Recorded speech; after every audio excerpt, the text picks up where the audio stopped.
World War II. Some causes of World War II. The rise of dictators. Joseph Stalin of the Soviet Union. Benito Mussolini of Italy. Adolf Hitler of Germany. And even though he wasn't the emperor of Japan, he was the military leader, Hideki Tojo of Japan, and pretty much ran his army like a dictator. The Germans were also angry over their defeat in World War I and the harsh terms of the Treaty of Versailles. So the German people were going through some hard times because, just like the United States, the large part of Europe were also going through a Great Depression, and Adolf Hitler had risen to power and had convinced the German people that the harsh terms of the Treaty of Versailles was one of their main problems. There was military aggression in Germany and surrounding countries. Japan attacked China, trying to control some parts of China. Italy invaded Ethiopia in Africa. And in Germany, Hitler wanted to create an empire that would include taking over Austria, Czechoslovakia, and Poland, while ridding Europe of those he felt inferior. And as we know, the ones that he felt were the most inferior were the Jewish people.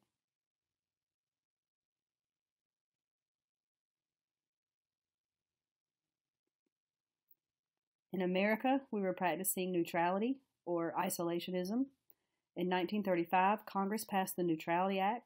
This was designed to keep the U.S. at peace, and it forbade the president from selling weapons, making loans, or giving any type of assistance to a warring nation.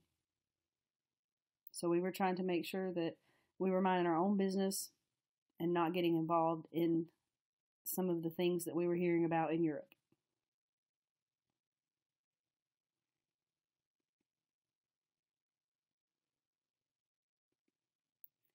World War II began in 1939. First, August of 1939, Hitler and Stalin signed a non-aggression pact promising not to attack each other's country and secretly divide Poland.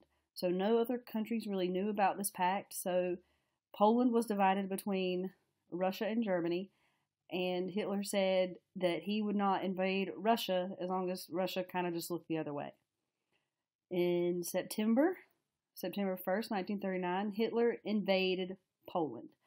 But the way he did it, it made it look like Poland started it. So what he had done was he had taken some prisoners of war and dressed them up in Polish uniforms and made it look like they actually invaded Germany, and then Hitler retaliated. But it was just Hitler invading Poland. September 3rd, 1939, Great Britain and France declared war on Germany.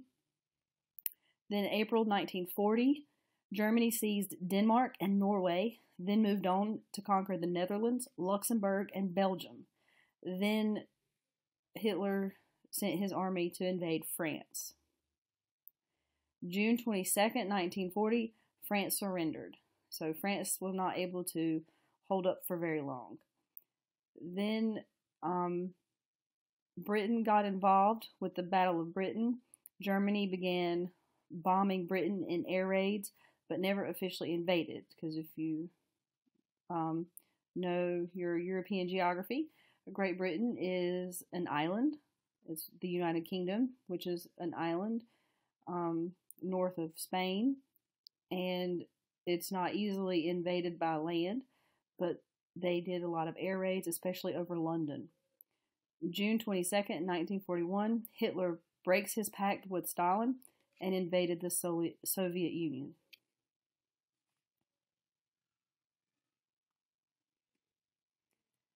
So the U.S. had a little bit of involvement in 1940. The Lend-Lease Act was passed by Congress to allow the United States to lend or lease supplies to Britain and other nations fighting against the Nazis.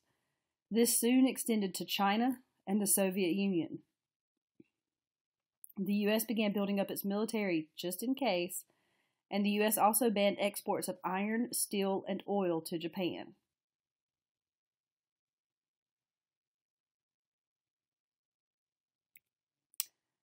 Japan did not like the fact that we had stopped trading with them with these materials.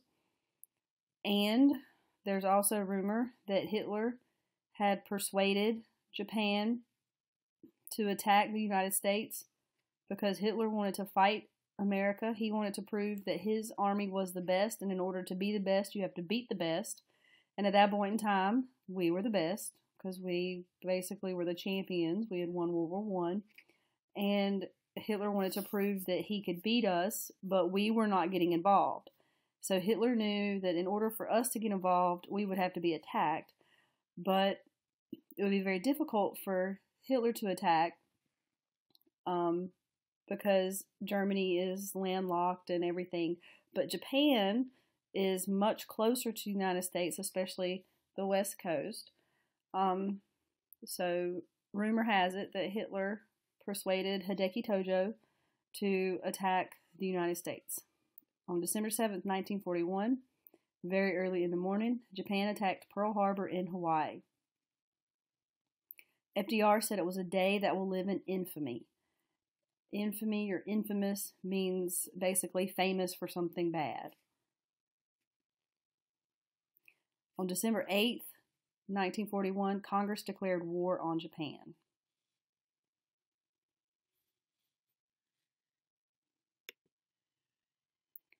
Germany and Italy then declared war on the United States.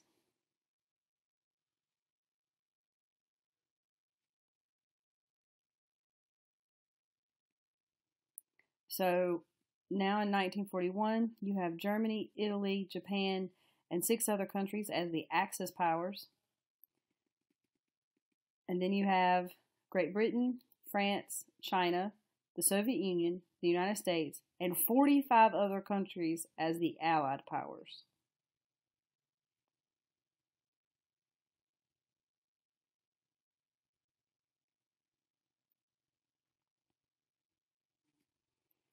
On the home front in the United States, we built up our military with draftees and volunteers. Propaganda posters became very widespread throughout the United States for different things. Some were for recruitment, some were for people to conserve resources like oil or gasoline, food, and so forth. Some were to try to get people to work in the factories. Some were to try to get people to carpool in order to conserve gasoline. They basically were saying that if you don't carpool, then you're supporting Hitler. Industry quickly converted its output to military goods. So airplanes, tanks, the Jeep, and so forth were things that began to be produced in the factories. So lots and lots of jobs opened up. The war basically ended the Great Depression. Unemployment fell and the economy improved. This change occurred extremely quickly. All Americans were expected to play a role in supplying the Allied forces with food, clothing, and war equipment. The government imposed rationing, which is the act of setting limits on the amount of scarce goods people can buy. So this is another propaganda poster trying to get people to can food so that other foods can be sent to the soldiers. With men going to fight, millions of women took over jobs in factories and shipyards. This is a very famous propaganda poster from World War II, trying to tell women to go to work in the factories. This lady is Rosie the Riveter, and she's trying to convince women that they can do the same jobs that men can do. Because of wartime fears, many Japanese Americans were forced to live in internment camps. So at this time, shortly after Pearl Harbor, there was a fear that Japanese Americans were spies and working for the Japanese. So a good bit of Japanese Americans, especially those living in California and Utah and the West Coast, were rounded up. They were taken out of their homes. They were only allowed to carry like one suitcase. They could not take any of their pets or anything like that. And they were placed in internment camps. They were not forced to work or anything. They weren't starved, but it still was not fair. It was not right for them to have to go and live like this. So this is what the internment camps would look like. You can see that these are the barracks. This is where they would live. So on the inside, the families would share a room. This is one family, and they have the bunks and things like that. And then there would be another room for another family and so forth. The children had school there at the camp. They had games and activities, but they had to leave their businesses, their jobs, and everything, and just live in these camps until the end of the war for some of them. Japan in the Pacific. 1942, Japan attacked the Philippines. If you remember from earlier this year, we talked about how the Philippines was a U.S. territory. The United States moved troops to the Bataan Peninsula. The Japanese captured and moved the troops.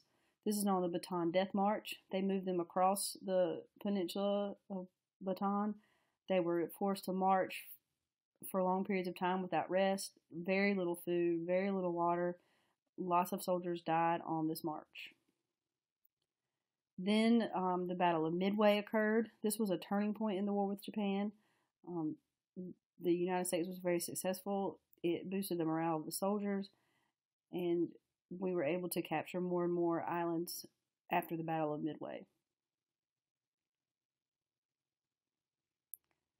Island hopping was the term used for when the American forces would capture some Japanese-held islands and go around to others. The island selection was very random, so that it was very hard for the Japanese to be able to determine which island the United States was going to try to hit and capture next.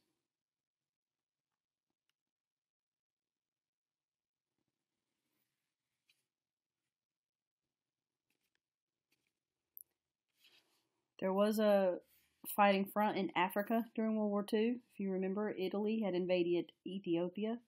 June 1940 to May 1943 is when the campaign in Africa was fought. Both the Allies and Axis powers had colonial interest in North Africa. Several European countries had colonized some African nations, and they were each trying to make sure the other side didn't gain control of those colonies. So here, the stripes represent Vichy France territories, and the orange represents occupied France territories. So occupied France is where Germany had occupied France, and then these were still parts of Free France. Italy was controlling Libya and a few other African territories at this time, and then Germany was occupying these areas of Tunisia. Italy started the fighting in Africa. Germany's General Erwin Rommel won many quick victories. On October 1942, the British troops defended the German forces at El Alamein in Egypt. November 1942, General Dwight D. Eisenhower and his American troops occupied Morocco and Algeria. So here you have Morocco and Algeria. So Dwight Eisenhower and the U.S. troops were coming in from this direction, and Great Britain and their troops were coming in from this direction to try and force Germany out of Africa.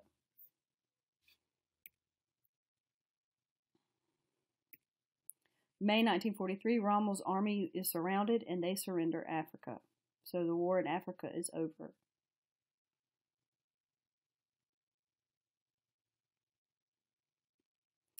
Victory in Europe. September 1943, Italy surrendered.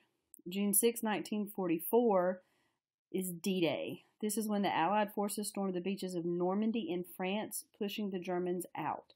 They landed at 5 different beaches, all strategic at the same time to try to push Germany out of France. December 16, 1944 was the Battle of the Bulge. You'll learn more about the Battle of the Bulge in your worksheet packet. June 1945, Germany is finally invaded. January 1945, Germany is finally invaded because of the Battle of the Bulge. We were able to push the Germans back into Germany. April 12, 1945, President Roosevelt dies and Truman became president. April 30th, 1945, Hitler committed suicide. There's a lot of question around this. There's a lot of conspiracy surrounding this because some say the bodies were never recovered. There have been some recent CIA documents released under the John F. Kennedy presidency timeline that show there was a CIA agent following a gentleman in South America, and some believe to be that that was Hitler. This information has not been confirmed, but there are several that do believe this. 1 week after Hitler's death, Germany surrendered. VE Day, or Victory in Europe Day, is May 8th, 1945. This is basically when the war was over in Europe. But the war was still raging in the Pacific against Japan. During the war, there was an area off the coast of North Carolina near Cape Hatteras known as Torpedo Junction. From January to June 1942, there were 397 ships sunk in these protected waters by German U-boats. Most of the ships were civilian merchant ships and had nothing to do with the military.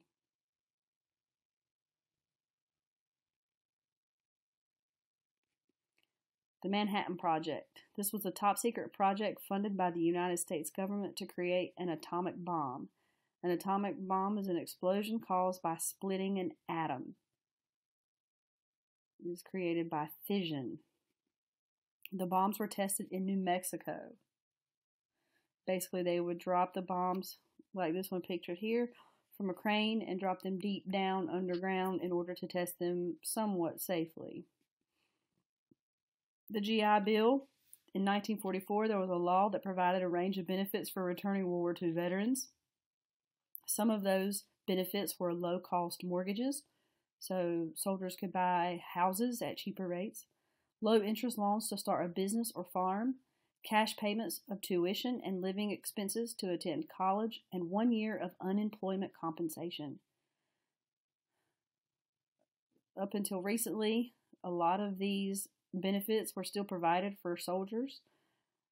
Some of them have since been taken away. For example, it is a lot harder for soldiers to get tuition, scholarships, and attend college at a lower rate now than it was before.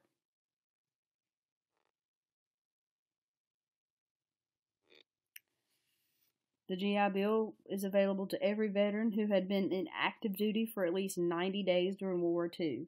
It doesn't mean they had to fight at all. It just means that they had to be a registered soldier for at least 3 months during World War II. Victory in Japan. After defeating Germany, the Allies could focus on Japan. American ships destroyed shipping on Japan's coast, and the U.S. faced the choice of invading Japan or dropping the atomic bomb.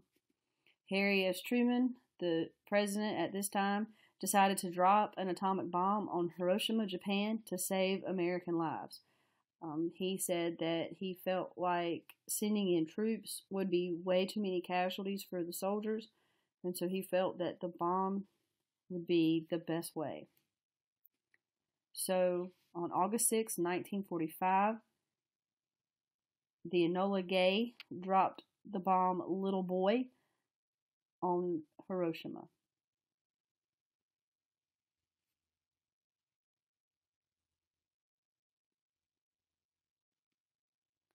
So this is a picture of the bomb Little Boy, and the plane Enola Gay is pictured there. The plane is named after the pilot's mother.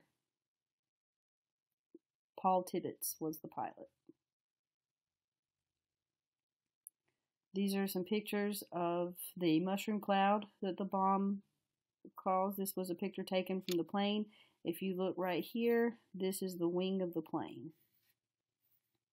And then this picture here is the destruction that was left over afterwards. The bomb disintegrated buildings. People that were very close to the blast just disintegrated as well. The flash itself was extremely hot. Effects from this bomb were felt 20 miles away.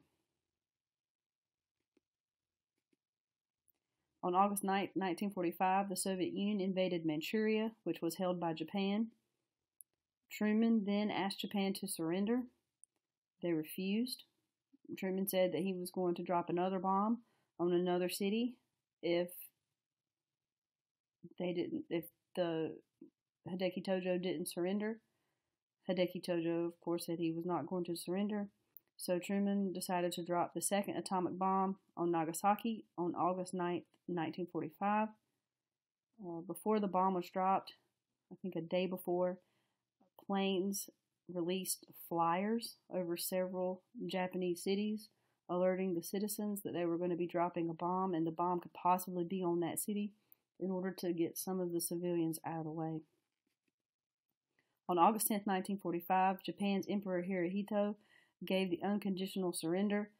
This is a surrender without conditions, which means there's no guarantees to the surrendering party. So the emperor was just like, okay, stop, we give up, don't bomb us anymore.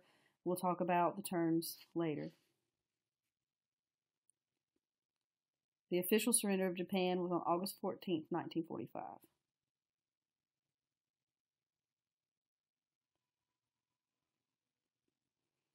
The Nuremberg trials. They took place in 1946. They were a series of military tribunals held by the Allies.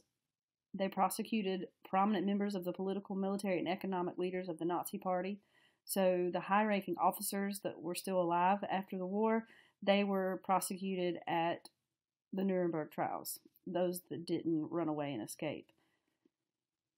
The trials were held in Nuremberg, Germany, and many of the men on trial were sentenced to death. And this concludes our World War II notes. Go ahead and answer those few note review questions that you have.